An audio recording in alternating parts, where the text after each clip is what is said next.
Tuhan yang ada. Berkenan bagi seluruh umat-Mu yang cinta kebenaran. Urapi mulut hamba-Mu untuk menyampaikan kebenaran ini. Hanya di dalam nama Tuhan Yesus kami berdoa dan mengucap syukur. Amin.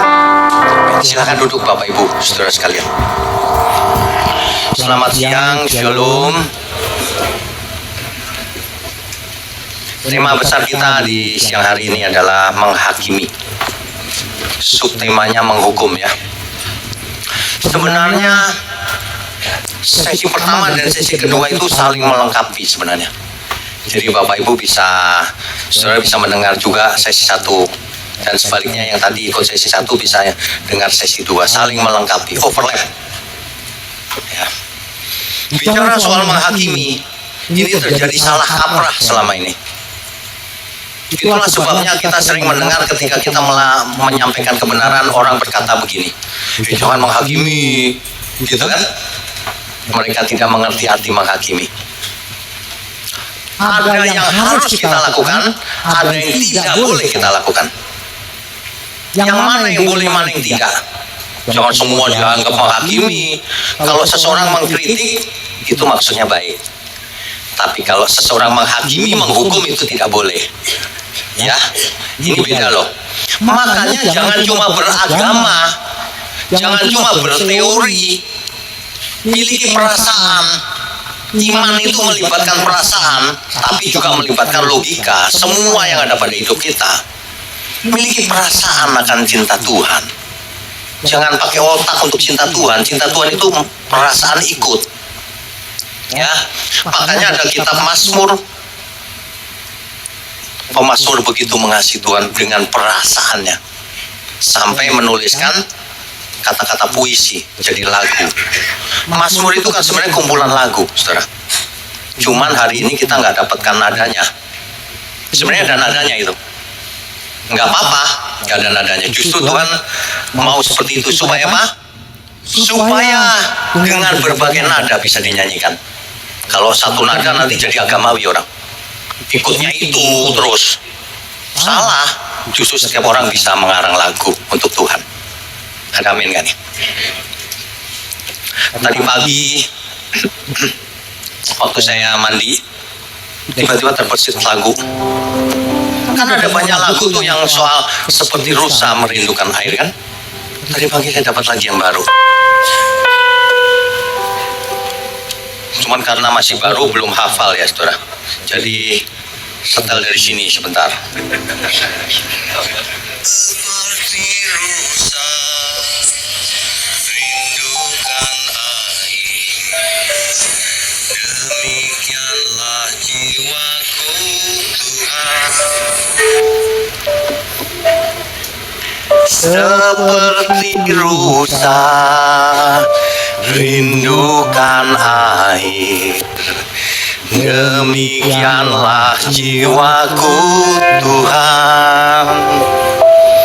Dalam tangan-Mu ku serahkan hidupku sampai selama-lamanya. Itu potongannya itu tuh. Itu di nada apa? Bes ya. Jadi kadang-kadang ya lagi mandi gitu, kita membayangkan apa ya Tuhan, bisa dikasih lagu loh sama Tuhan. Ya, kan saudara tahu saya bukan pengarang lagu. Jadi kalau saya dikasih Tuhan ya oke, terima kasih Tuhan. Cuman seringkali Tuhan kasihnya cuma sepotong. Nah artinya sisanya PR buat saya untuk nerusin kan gitu. Ya seperti pemazmur, kita harus melibatkan seluruh perasaan kita. Seperti rusa rindukan air, demikianlah jiwaku Tuhan. Dalam tangan-Mu ku serahkan hidupku sampai selama-lamanya.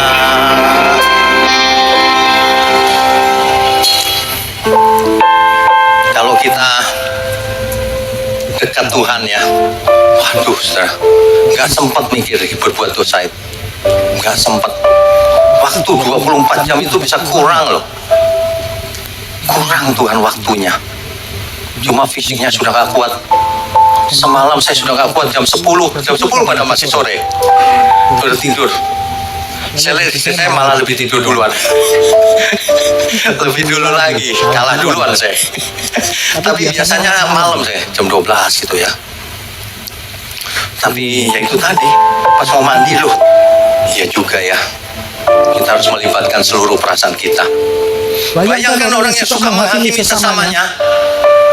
Dia nggak mengerti itu. Perasaannya di mana sama Tuhan? Perasaannya pada dirinya sendiri pasti. Ya, coba saudara libatkan perasaan mulai hari ini. Seperti itu, seperti rusa, seperti rusa merindukan air.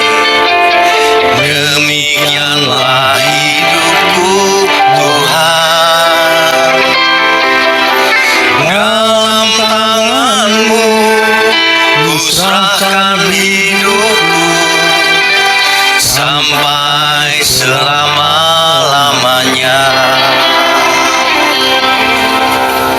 Saudara, kalau kita dengar kata menghakimi, kita harus mengerti bukan dengan pikiran kita. Menurut Alkitab, apa ini maksud dengan menghakimi? Supaya kita tidak melanggar firman Tuhan. Kan begitu. Di Alkitab dipakai kata Ibrani dalam perjanjian lama. Di perjanjian baru dipakai kata bahasa Yunani. Dalam bahasa Ibrani dipakai kata syafat.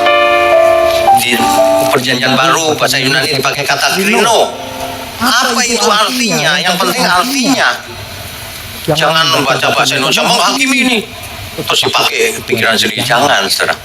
Yang dimaksud oleh Alkitab ini apa? Menghakimi yang pertama artinya adalah mengadili. Mengadili. Padahal kita bukan hakim, tapi berusaha mengadili sesamanya. Waduh, ini melanggar firman Tuhan loh. Banyak orang mengadili sesamanya kan? Kafir itu dia. Oh, itu mengadili itu. Emangnya kamu yang menentukan kafir tidaknya? Tuhan.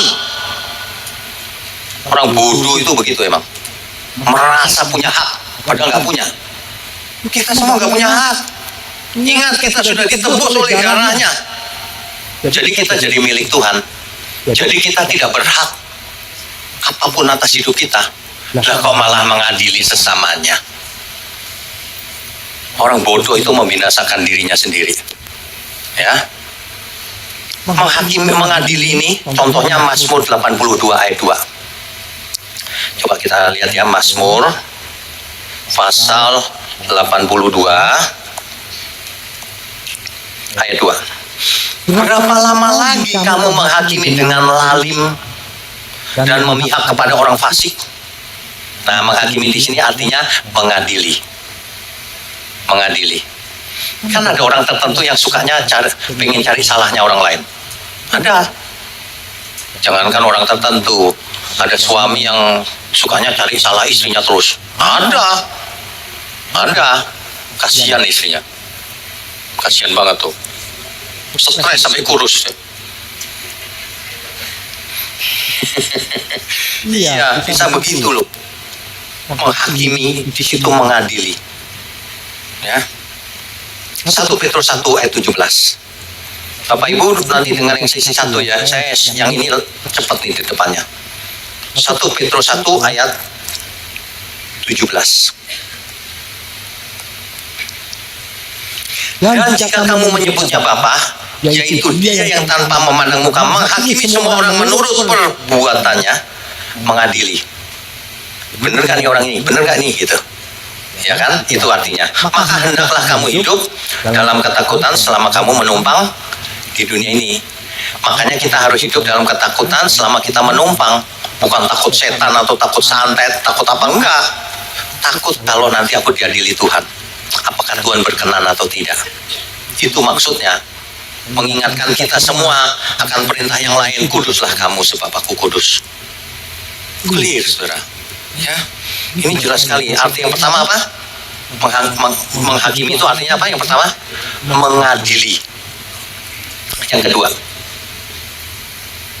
langsung saja Matius 7 ayat 1. Matius pasal 7 ayat 1. Jangan kamu menghakimi supaya kamu tidak dihakimi. Kita dilarang menghakimi orang lain supaya kita tidak dihakimi. Ini konteksnya adalah menghukum. Jangan kamu menghukum orang lain, nanti kamu dihukum. Boleh nggak profesi kita sebagai hakim di pengadilan? Ya boleh. Bukan itu artinya dilarang menghakimi ini. Kalau sebagai hakim yang mengadili, tapi mengadili yang adil, menghukum yang adil sesuai hukum yang berlaku. Itu maksudnya. Yang ini enggak, ini konteksnya. Jangan kamu menghakimi supaya kamu tidak dihakimi. Jangan kau hukum orang lain supaya kamu tidak dihukum. Kenapa begitu? Lanjutannya ayat 2. Karena dengan penghakiman yang kamu pakai untuk menghakimi, kamu akan dihakimi dengan ukuran yang kamu pakai untuk mengukur. Akan diukurkan kepadamu. Jelas kayak ini ya. Kita ngasih tahu ke orang gitu ya, kamu itu jerawatan, padahal mukanya sendiri penuh jerawat. Wah, jangan, nanti kamu ditunjuk lebih banyak tuh. Jangan nunjuk orang lain dosa, nanti kamu ditunjuk dosamu jangan-jangan lebih banyak. Jangan menghakimi kalau tidak mau dihakimi, kan gitu kan? Nah itu maksudnya ya. Nah, ayat berikutnya ayat 3. Mengapakah engkau melihat selumbar di mata saudaramu, sedangkan balok di dalam matamu tidak engkau ketahui? Kan orang biasa begitu ya. Apa itu peribahasanya yang sehari-hari ya? Apa? Semut di seberang lautan nampak, tapi gajah di depan mata tidak nampak. Jadi gajah di depan mata nggak nampak dong. Tapi bukan itu maksudnya. Maksudnya kesalahan orang yang kecil aja digede-gedein. Kesalahan diri sendiri nggak kelihatan, nggak merasa hidup kudus, merasa dekat Tuhan. Ampun deh orang-orang begini nih. Inilah yang Tuhan marah ayat 5-nya. Hai orang munafik, keluarkanlah dahulu balok dari matamu, maka engkau akan melihat dengan jelas untuk mengeluarkan selumbar itu dari mata saudaramu. Makanya ya, jangan suka nunjuk orang lain. Karena ketika kita nunjuk orang, satu tunjukannya ke sana, yang tiga ke diri sendiri. Hai kamu, kena diri sendiri 3 kali. Jangan suka menunjuk orang lain, jangan menghakimi, jangan cari salah orang lain. Kemana-mana mulai sekarang bawa cermin. Kalau lagi marah sama orang itu bercermin dulu. Oh iya, aku juga nggak boleh marah. Pas marah bercermin, bagus nggak wajahnya? Jangan-jangan ya pas marah gitu lihat cermin, wah gitu ya, lihat setan. Nanti paling ketawa sendiri pas bercermin. Iya ya, kok kayak setan nih. Banyak orang nggak mau introspeksi diri sih, nunjuknya ke orang lain terus, maunya menghakimi, kan gitu. Jadi arti yang pertama menghakimi itu mengadili, yang kedua menghukum. Nah, yang ini yang tidak boleh. Jangan kamu menghakimi supaya kamu tidak dihakimi. Jangan kamu menghukum orang lain supaya kamu tidak dihukum, gitu. Nah, makanya kalau kita sekarang mengkritik orang lain gitu ya, itu boleh. Mengkritik yang membangun boleh. Yang tidak boleh adalah bukan kritik, menyerang pribadi, jelek-jelekin di depan umum. Itu kan membunuh karakter namanya. Itu pembunuh itu sebenarnya. Makanya bisa dibedakan orang benar dan orang nggak benar itu bisa dibedakan. Meskipun khotbah di sini keras, tapi kita tidak pernah menghakimi orang lain, nggak pernah. Kita cuma menunjuk ajaran itu salah, jangan diikuti. Ada orang bilang, menghakimi, itu bukan menghakimi supaya kau tidak sesat. Kalau saya diam aja malah saya salah di hadapan Tuhan. Tapi menghakimi itu gini, itu orang itu aku gak suka sama dia. Sombong itu. Ngata-ngatain orangnya, bukan ngatain ajarannya, ngerti nggak maksudnya? Di dalam dunia teknis disebut ad hominem. Nyerang orangnya. Itu dia dulu kan gembel, miskin, kau tolongin gitu. Oh itu bukan soal kebenaran loh. Itu menghina orang gitu. Mengerti maksudnya ya? Saudara kalau dengar yang begitu itu orang itu jangan diikuti. Yang begitu itu nggak pantas diikuti. Kalau kebenaran itu kebenaran, bukan orangnya yang diserang. Ya, saya lihat debat di internet itu pada menyerang orang. Yang satu ngomong kamu goblok, yang satu ngomong kamu tolol, gitu-gitu. Waduh, nggak bisa ditonton. Nggak usah nonton yang begitu-begitu, negatif banget itu. Rohnya itu keruh. Tapi kalau menyampaikan ini loh yang benar, saudara. Yang ini salah, jangan diikuti. Alkitab ngomongnya begini. Nah, kalau itu bukan menghakimi. Dalam konteks menghukum ya. Itu bukan. Itu menyadarkan supaya orang tidak terseret oleh kepalsuan gitu loh. Ketika 7 natur kebenaran disampaikan, yang palsu-palsu kebuka topengnya. Makanya saudara harus ikut 7 natur kebenaran. Harus seminar itu. Ya, sayang sekali orang tidak suka belajar kebenaran. Sukanya yang hura-hura, yang enak didengar, nggak tahu mau cari apa dalam hidup ini. Dia cari kebenaran, padahal kalau ngerti kebenaran ya jadi peka. Yang ini kurang tepat nih. Yang ini terlalu jauh melencengnya. Bisa peka. Ya itu baru pengertian. Belum perasaannya mengikuti, karena kebenaran itu pasti pragmatis. Pragmatis itu berdampak. Perasaannya jadi ikut. Itu loh. Bagaimana manusia bisa berubah kalau cuma dengar toh, nggak melakukannya? Nggak bisa berubah. Coba kita introspeksi diri kita ya. Kita jadi Kristen sejak kapan? Puluhan tahun yang lalu. Terus sekarang masih naik nggak? Makin matang nggak? Kalau nggak something wrong yang didengar selama ini. Pasti salah. Yakobus 4 ayat 12.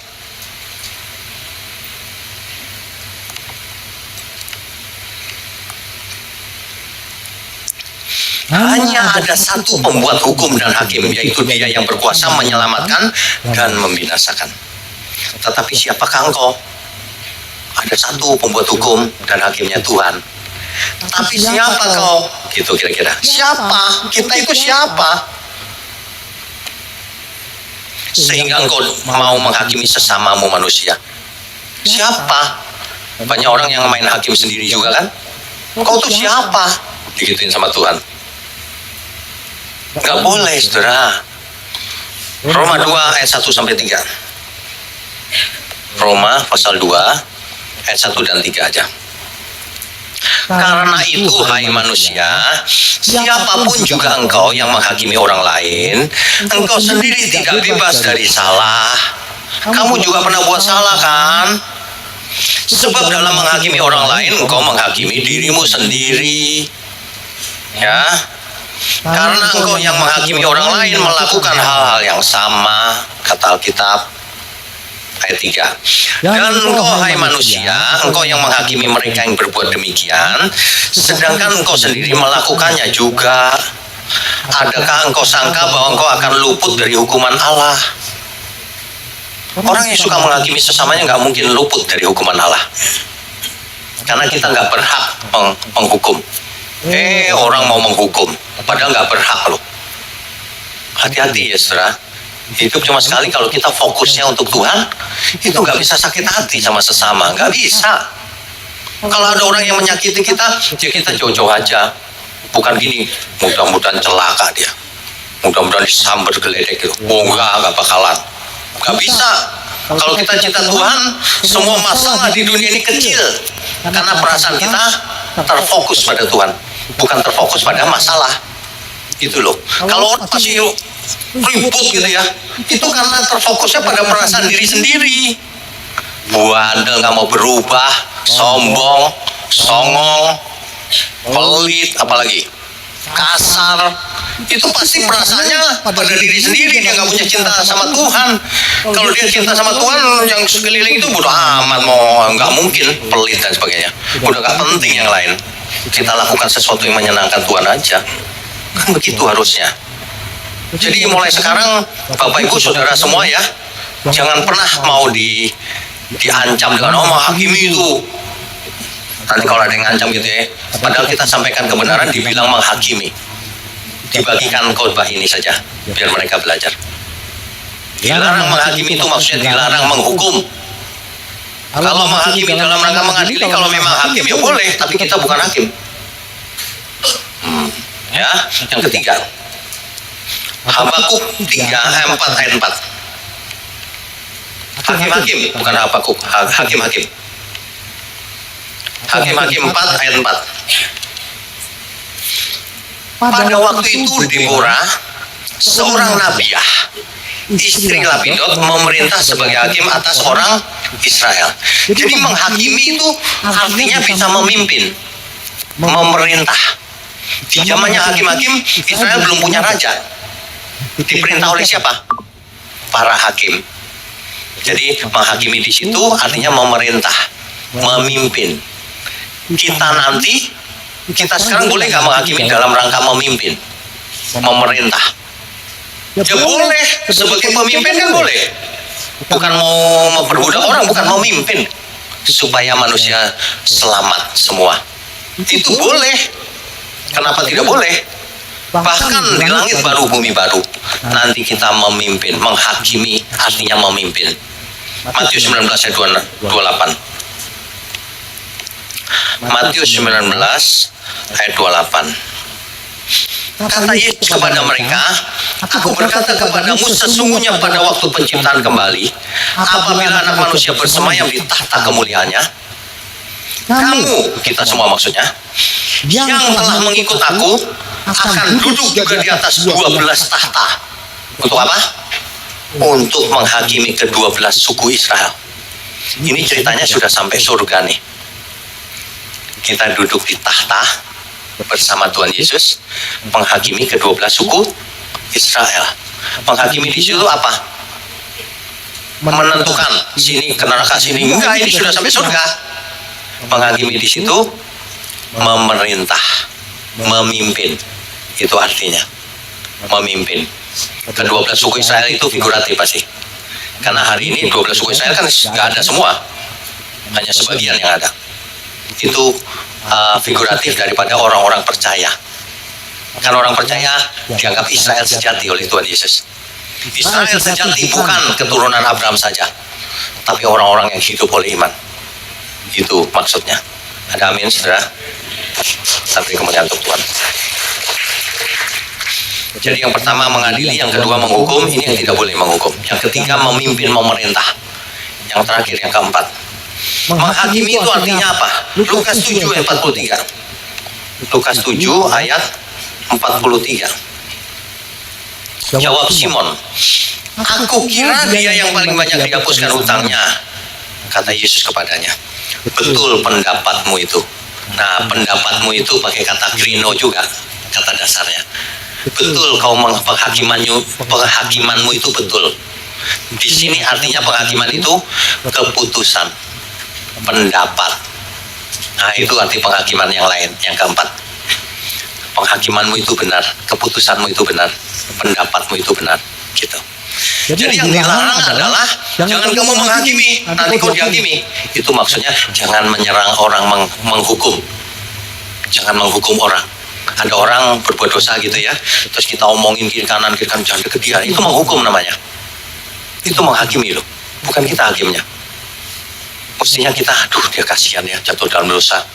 Kita deketin, supaya udah jangan lagi ya, bertobat. Gitu loh maksudnya. Banyak orang salah mengerti, menjauh dari orang yang berbuat dosa. Orang salah dikit dijauhi.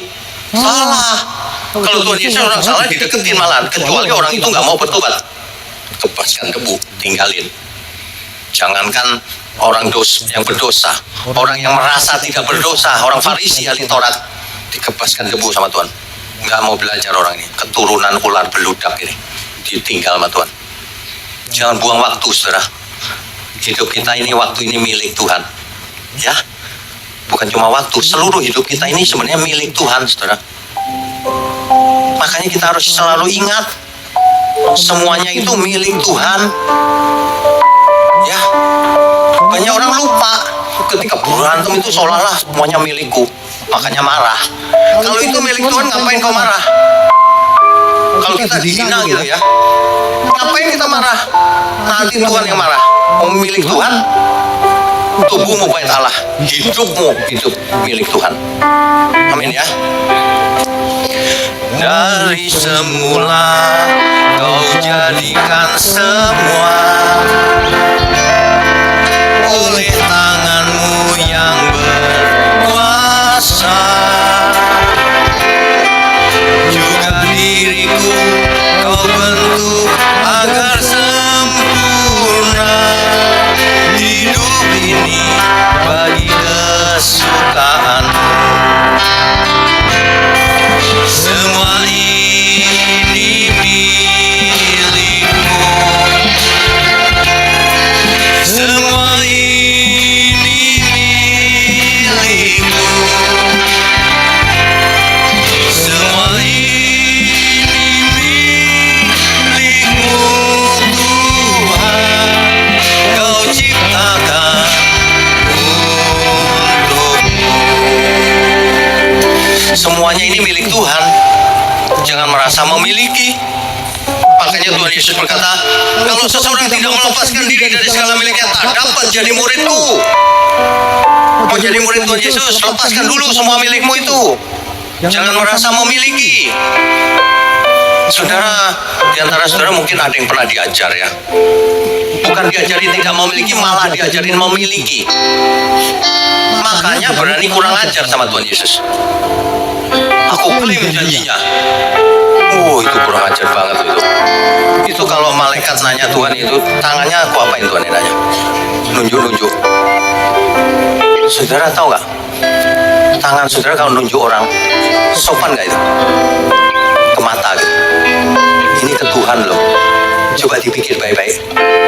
Yang suka klaim-klaim janji itu, pikir baik-baik. Aku klaim janjimu. Malaikat bilang, boleh Tuhan. Yes. Habis kurang ajar, diajarin yang benar sakit hati.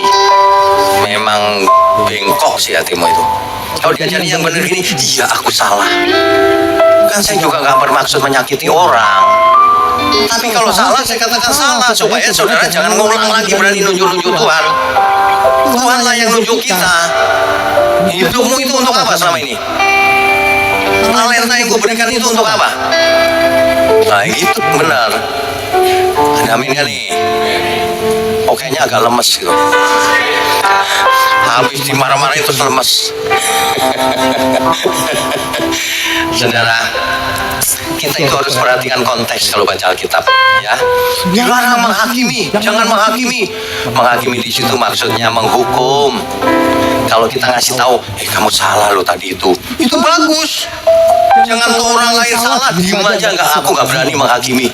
Salah kok.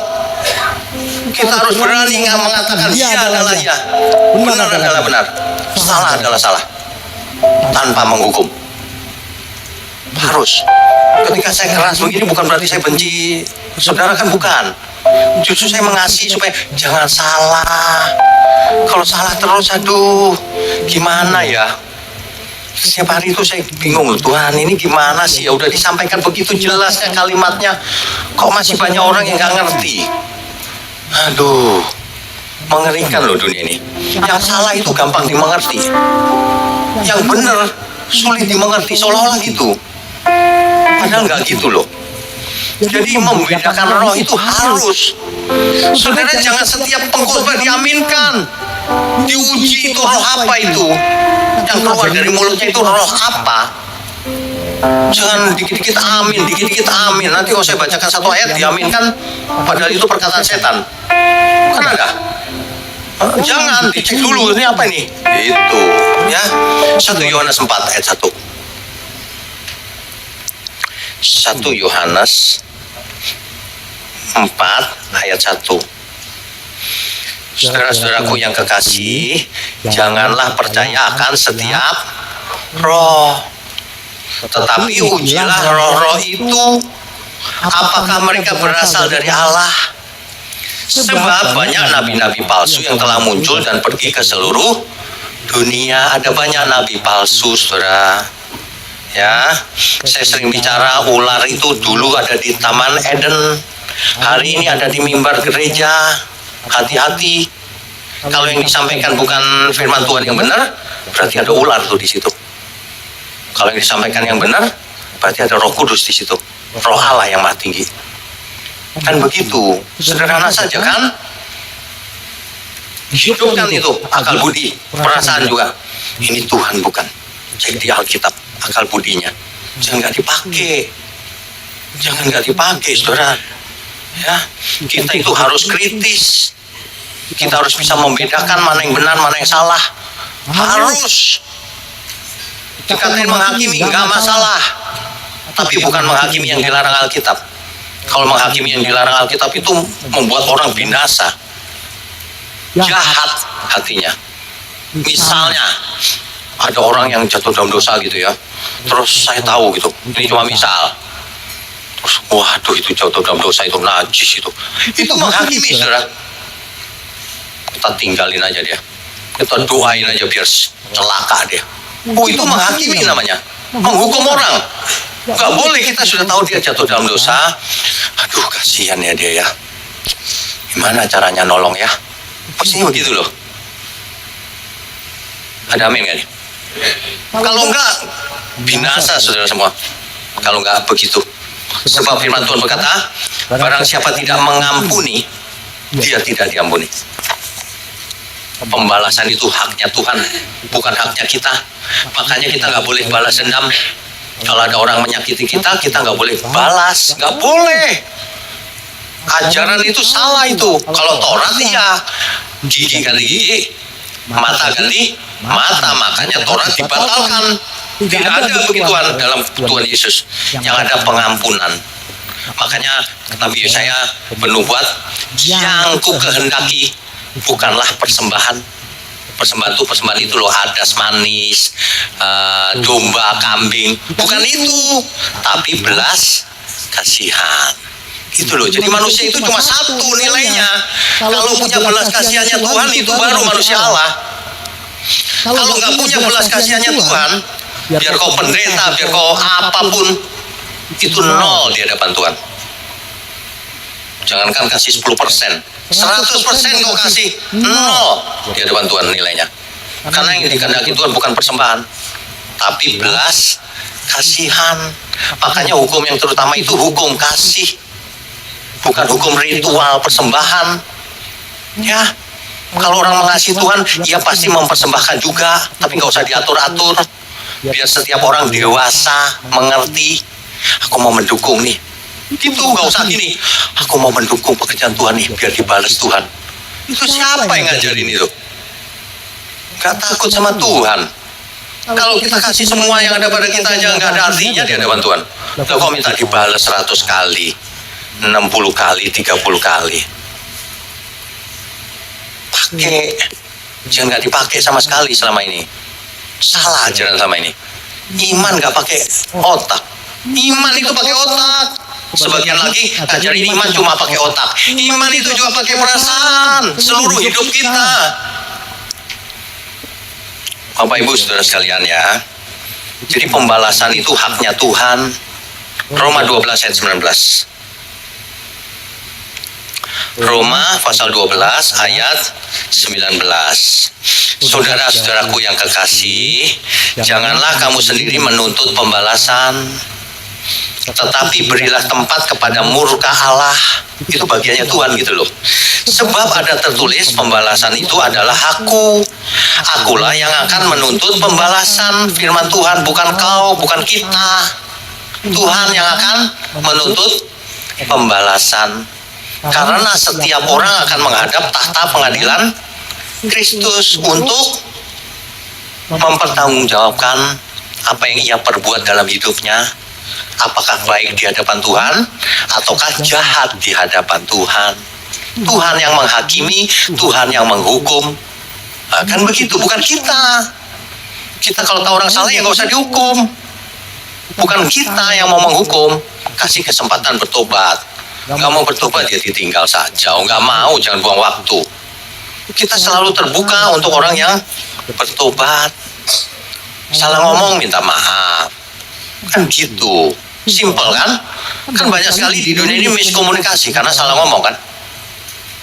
Makanya kalau komunikasi lewat WA itu bahaya. Karena apa? Karena konteksnya kaku kan.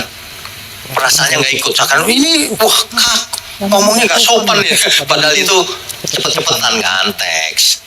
Makanya komunikasi jangan cuma lewat WA doang, teks mesti bicara, mesti ketemu, kan gitu. Saudara kalau nggak pernah kesini ya, saya nggak tahu deh. Kalau nonton YouTube doang paling nggak mau denger kali. Ini marah-marah terus nih. Ini nggak rohani nih. Jangan-jangan gitu loh. Tapi kalau sampai sini nggak juga kok. Itu lagi khotbah doang, seolah-olah marah-marah, kan gitu.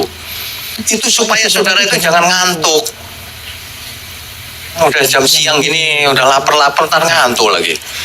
Makanya digenjot supaya ngerti, jangan menghakimi ya saudara. Gitu loh.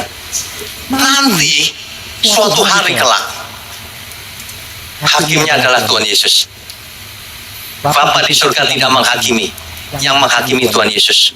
Itulah sebabnya yang diutus untuk kedua kalinya adalah Tuhan Yesus. Jadi hakim seluruh dunia. Kan gitu. Menghakimi itu memutuskan. Nanti orang-orang saleh Tuhan dibawa bersamanya. Yang fasik ditinggal. Judgment Day, hari penghakiman, hari penghukuman itu ada untuk orang-orang fasik. Bagian kita melakukan bagian kita, yaitu mengampuni. Bukan bagian kita untuk menghukum. Bagian kita mengampuni yang pertama. Yang kedua memimpin, memerintah, mengarahkan orang kepada keselamatan. Itu bagian kita. Bagian kita memberikan pendapat, memberikan keputusan. Ini loh yang benar. Gitu, supaya orang tidak terjerumus ke dalam berbagai dosa. Itu sebenarnya maksudnya. Ya. Lagi pula umur kita kan gak lama ya, saudara. Saudara itu ya, berkali-kali saya ulang. Kita tidak tahu di sini sampai kapan. Apakah 10 tahun lagi masih ada? Mungkin yang berdiri di sini belum tentu saya 10 tahun lagi. Udah nggak ada kali. Udah bersama Tuhan. Ya, hidup ini sementara. Dan itu sangat cepat waktunya. Tiap kali pagi saya bangun, udah September. Kayaknya baru kemarin, sebentar lagi Natal loh saudara. Iya enggak? Waktu berjalan begitu cepat. Waduh. Makanya ya suatu hari, saudara kalau ingat-ingat gitu ya, lagu kita ini benar-benar harus dihayati. Dunia ini fana. Ya. Dunia ini fana, jangan suka menghakimi. Mulai sekarang latihan mengampuni siapapun. Ya. Fananya dunia ini bagaikan uang, hanya sekejap saja ada.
mulai sekarang jangan takut menyampaikan kebenaran, tapi motivasinya harus benar, harus dalam rangka menyelamatkan orang, memberikan informasi yang benar.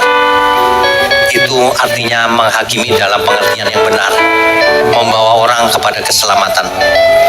Tapi jangan pernah kita menghakimi dalam rangka mencelakakan orang, atau membenci orang, atau ingin membunuh karakter seseorang, menghukum seseorang. Jangan pernah. Sebab barang siapa tidak mengampuni sesamanya, tidak diampuni oleh Bapaknya yang di surga. Kata Tuhan Yesus begitu. Itu ada di doa Bapa kami loh, pada banyak orang nggak memperhatikan. Matius 6 ayat 12. Dan ampunilah kami akan kesalahan kami seperti kami juga mengampuni orang yang bersalah kepada kami. Ya, itulah sebabnya di ayat 14-nya, karena jikalau kamu mengampuni kesalahan orang, Bapamu yang di surga akan mengampuni kamu juga. Ayat 15, tapi jikalau kamu tidak mengampuni orang, Bapamu juga tidak akan mengampuni kesalahanmu. Saudara, ampuni siapapun, jangan simpan dendam. Nanti yang rugi saudara sendiri, kita sendiri yang rugi. Jangan pernah ada dendam. Orang mau nipu kita sampai bangkrut, ya sudahlah, nanti urusannya sama Tuhan. Anggap aja gini, salahin diri sendiri aja kalau ditipu orang. Ya, saya suka begitu kok. Kalau ketipu orang gitu ya, saya ngomongin, kamu sih bodoh, bisa ditipu. Gitu, nggak usah nyalain orangnya. Orangnya memang nggak bener, ya udah urusan Tuhan nanti. Mudah-mudahan dia bertobat, gitu kan? Tapi kita sendiri, ya, aduh, kok aku kurang pinter ya bisa ditipu ya, gitu aja. Gampang saja, bersihkan. Tuhan nggak bisa bicara, Tuhan nggak mau bicara sama orang yang kotor hatinya, nggak mau. Makanya kalau kita berdoa, apalagi doa puasa, bersihkan dulu hatimu. Percuma kalau doa puasa kalau artinya kotor begitu. Ya, dibaca Markus 11 ayat 25. Dan jika kamu berdiri untuk berdoa, ampunilah dahulu sekiranya ada barang sesuatu dalam hatimu terhadap seseorang, supaya juga Bapamu yang di surga mengampuni kesalahan-kesalahanmu. Ada amin? Bayangkan kita mau berdoa sama Tuhan, kok kesel Tuhan sama situ. Mau menghadap Tuhan aja masih kotor, kok kesel Tuhan. Mudah-mudahan dia sakit Tuhan, mudah-mudahan dia dikutuk Tuhan. Ini Tuhan bilang, ini kurang ajar ini, ngadep aku nggak bersih hatinya. Makanya firman Tuhan jelas, bersihkan dulu ya hatimu. Bukan luarnya yang dibersihin. Kalau orang Yahudi kan luarnya yang dibersihin, mukanya semua mandi kembang kalau perlu. Percuma. Bersihkan dulu hatimu. Jangan ada dendam, jangan ada kotor. Kan gitu ya maksudnya ya firman Tuhan ini. Tuhan mau kita itu bersih, terang, jadi anaknya. Gitu loh. Manusia lebih suka ke tempat yang jorok-jorok. Ada yang kirimin saya video ya, ceritanya ada babi dimandiin di sungai, mandiin pakai shampoo, bersih kan, udah diajak keluar, diajak naik dari sungai itu, lari dia, wah gitu, terus masuk ke lumpur, wah dia seneng banget di lumpur gitu. Waduh, percuma dimandiin, dasar babi. Saya ngomongin babi beneran loh ya, bukan orang loh ya. Video kalau ngomong situ-situ jadi. Babi itu naturnya memang kotor, jadi percuma dimandiin, wangi, kasih shampoo, dikasih parfum itu, kasih baju gitu. Dia lihat lumpur, dia terjun bebas di sono, karena sukanya lumpur. Sama aja manusia, cuma tipenya ada dua. Satu sukanya yang bersih-bersih, satu sukanya yang jorok-jorok. Aduh, ini loh yang bikin orang binasa itu. Ya, disuruh tidak menghakimi, tapi dia lebih memuaskan sakit hatinya. Puas aku kalau marah. Wih, ini dia. Sukanya yang jorok-jorok. Kan gitu. Ya, mau terusin gak berani. Kayak siapa? Petrus pernah bertanya sama Tuhan. Matius 18 ayat 21.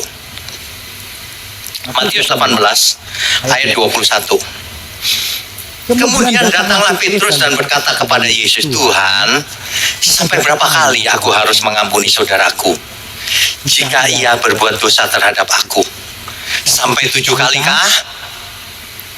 Petrus ini dia pikir dia pintar, saudara. Hari itu hukum Taurat, kalau mengampuni itu sampai 3 kali cukup. Petrus sudah ngelebih-ngelebihin. Dia tanya Tuhan, 7 kali kah Tuhan? Udah hebat dong 7. Taurat cuma 3 kali. Tapi di luar dugaan. Tuhan Yesus jawab apa? Yesus berkata kepadanya ayat 22. Bukan. Aku berkata kepadamu bukan sampai 7 kali. Melainkan sampai 70 kali. 7 kali. Berapa kali itu? 7 kali 70 berapa? 490. Jadi kalau ngampuni orang dihitungin gitu ya. Ya kemarin berapa ya lupa. Bukan itu maksudnya. Itu figuratif. Artinya kita harus terus mengampuninya. 70 sama 7 itu angka sempurna. Dikaliin 70 kali. Sempurna maksudnya. Selamanya ngampuni. Gak ada alasan di mana kita tidak mengampuni. Tidak ada alasan. Tapi Pak, wah biasanya seorang istri gitu tuh. Tapi Pak, dia berani gandeng kuntilanak di depanku Pak. Sakit hati Pak. Iya normal. Kalau senang malah gak normal tuh. Dia sakit hati tuh. Kamu kok begitu ya? Iya sakit hati. Tapi jangan pernah ada kotor di hati. Maksudnya menginginkan kecelakaan orang yang berdosa. Jangan. Bukan bagian kita saudara. Ya. Amin semua. Jangan saudara. Jadilah orang kudusnya Tuhan. Kalau kita hidup suci itu bukan pakainya putih-putih, giginya putih, makannya putih-putih terus, apalagi ya rambutnya ikut putih. Bukan. Hidup suci bukan soal warna saudara. Hidup suci itu soal pikiran dan hati yang bersih. Kan gitu. Ya belajar hidup suci ya semua ya. Hidup suci itu nggak aneh-aneh, biasa aja, tapi Tuhan berkenan. Pakaian nggak penting, mau kosoblong juga nggak masalah, sederhana juga bagus, malah bagus sederhana. Coba kalau saya khotbah pakai pakaian imam, zaman perjanjian lama gitu, pakai crown gitu, wah terus gini, minggu depan gak ada yang datang lagi. Ngapain lihat pertunjukan kayak gitu? Ya, Kolose 3 ayat 13. Kolose pasal 3 ayat 13. Sabarlah kamu seorang terhadap yang lain, dan ampunilah seorang akan yang lain. Apabila yang seorang menaruh dendam terhadap yang lain, kamu sabar aja. Kalau ada yang dendam sama kita, sabar aja. Ya, gitu. Sama seperti Tuhan telah mengampuni kamu, kamu perbuat jugalah demikian. Kita itu dulunya, waduh, tidak pantas selamat loh. Tapi Tuhan angkat kita, Tuhan bersihkan kita pelan-pelan. Di sini diberi firman yang membersihkan. Lama-lama makin bersih, makin bersih. Kan senang Tuhan lihatnya, ya kan? Seperti ulat itu, dulu ulat gatal melihatnya aja, apalagi kena. Tapi sekarang jadi kupu-kupu yang indah. Waduh, saudara yang punya anak kecil atau kenalan saudara punya anak kecil, ikuti channel Harmoni Kreasi. Kita bikin banyak cerita tuh, animasi, pakai artificial intelligence, macam-macam. Lagu-lagu anak-anak sekolah minggu. Ikuti terus, saudara. Daripada anak kecil nonton apa tuh kalau di TV YouTube itu?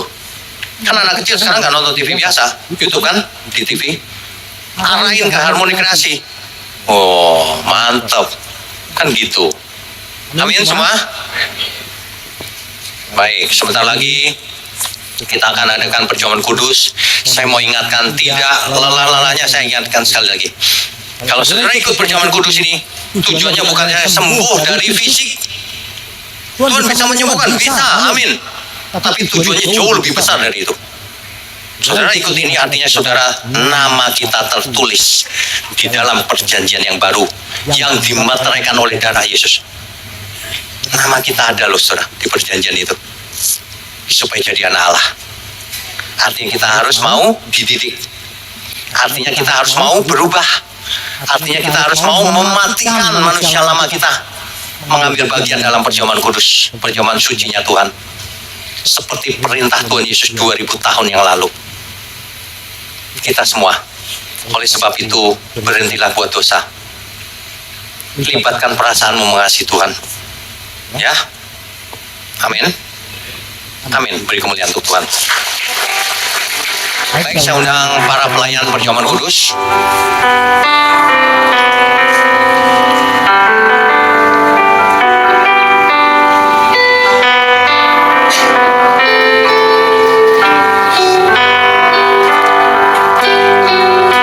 Saat ini ku datang Tuhan ke perjamuan kudus-Mu. Aku mau merenungkan keagungan kasih-Mu. Dolorosa jalan sengsara, Kau pikul berat bebanmu.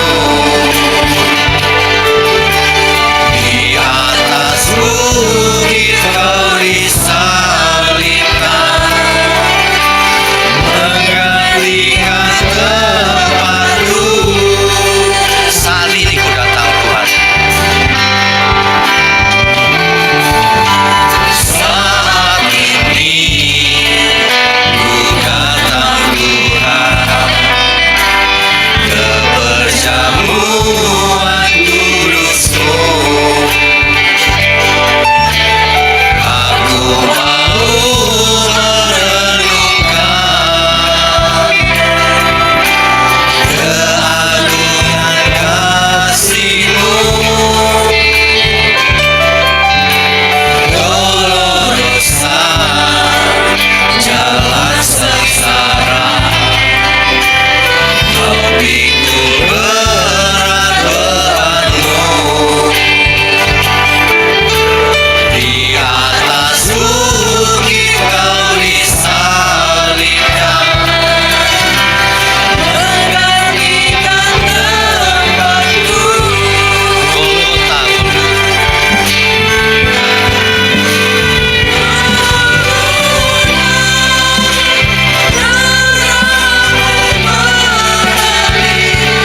Siksa-Mu sangat keji, Kau tergantung hina, bermahkota duri.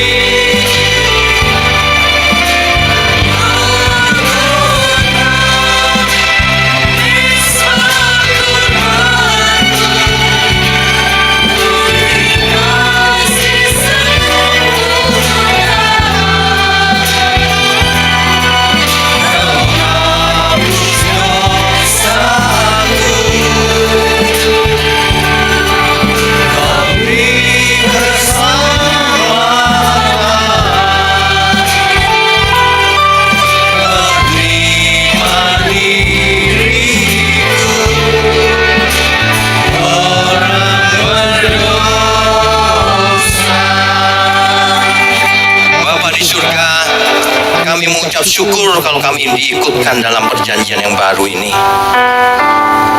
Engkau berkati para pelayan Tuhan untuk melayani perjamuan kudus ini. Engkau berkati juga, mohon layakan seluruh umat-Mu dimanapun berada untuk mengikuti perjamuan kudus ini. Terima kasih Tuhan, biarlah semua yang kami lakukan ini menjadi berkat bagi dunia yang gelap ini. Biarlah setiap orang yang melihatnya mengerti apa yang telah Tuhan lakukan untuk dunia ini. Terima kasih.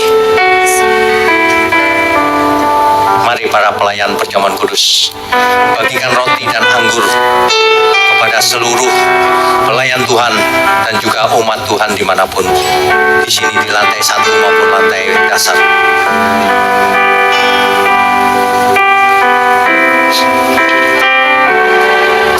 Saat ini ku datang Tuhan ke perjamuan kudus-Mu. Aku mau merenungkan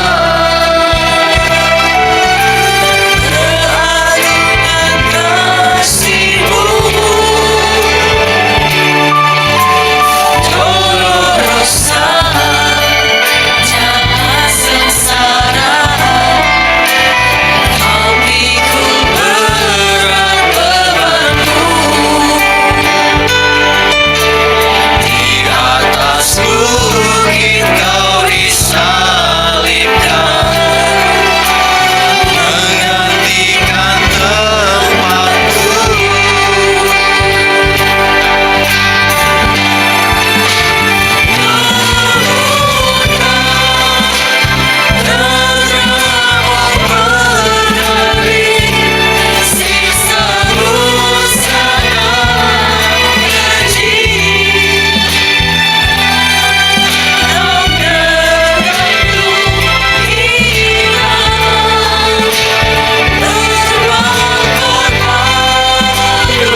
Saudara sekalian, jika ada di antara Bapak Ibu Saudara yang belum menerima roti dan anggur, silakan angkat tangannya. Sudah semua ya? Ada yang belum di sebelah sini?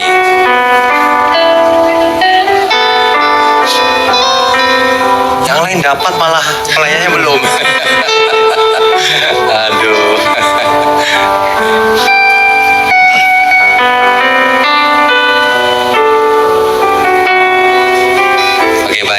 Yang di lantai bawah sudah ya semua ya. Baik, saya undang semua untuk bangkit berdiri yuk. Mari kita ucapkan pengakuan ini bersama-sama sebelum kita makan roti dan anggur ini. Di dalam nama Tuhan Yesus, aku percaya bahwa tubuh Tuhan Yesus telah dipecah-pecahkan.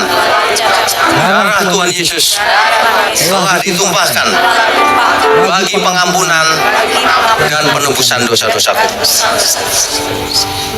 Oleh korban Tuhan Yesus, aku percaya aku telah dibebaskan dari segala kutuk dan api neraka. Oleh korban Tuhan Yesus, aku percaya bahwa aku telah memperoleh pengampunan dosa, keselamatan, hidup kekal, kesembuhan, pemulihan, kemenangan, dan kelimpahan berkat. di dalam Tuhan. Oleh korban Tuhan Yesus, aku percaya dan menerima bahwa aku adalah milik Tuhan. Hidup untuk mengabdi dan melayani bagi Tuhan Yesus dengan segenap hidupku sampai selama-lamanya. Mari kita angkat roti dengan tangan kanan kita. Sebab apa yang telah kuteruskan kepadamu telah aku terima dari Tuhan, yaitu bahwa Tuhan Yesus pada malam waktu Ia diserahkan mengambil roti, dan sesudah itu Ia mengucap syukur atasnya, Ia memecah-mecahkannya dan berkata, inilah tubuhku yang diserahkan bagi kamu, perbuatlah ini menjadi peringatan akan aku. Saudara, roti ini menunjuk kepada tubuh Tuhan Yesus. Makanlah di dalam nama Tuhan Yesus Kristus.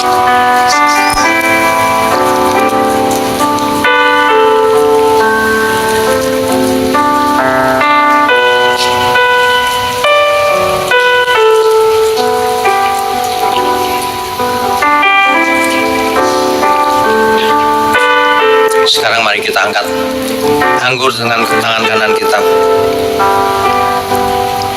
Demikian juga Ia mengambil cawan sesudah makan, lalu berkata, cawan ini adalah perjanjian baru yang dimeteraikan oleh darahku. Perbuatlah ini setiap kali kamu meminumnya menjadi peringatan akan aku. Sebab setiap kali kamu makan roti ini dan minum cawan ini, kamu memberitakan kematian Tuhan sampai Ia datang.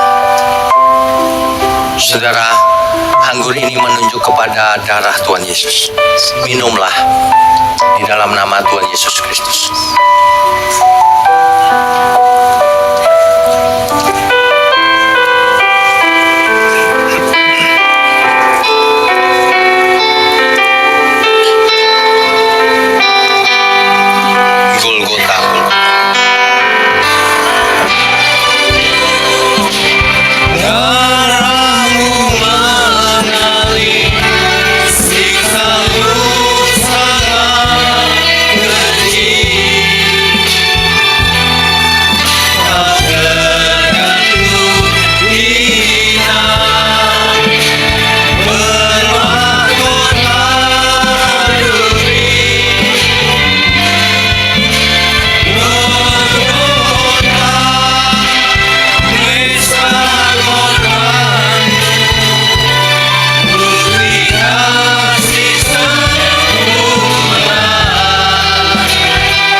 Terima kasih untuk perjamuan kudus ini. Terima kasih kalau nama kami tertulis dalam perjanjian yang baru. Terima kasih kalau kami diproses jadi anak Allah. Terima kasih untuk gerejamu di tempat ini. Engkau pakai terus Tuhan. Semakin hari semakin heran, menjangkau banyak jiwa sampai ke pelosok-pelosok, bahkan sampai ke ujung bumi.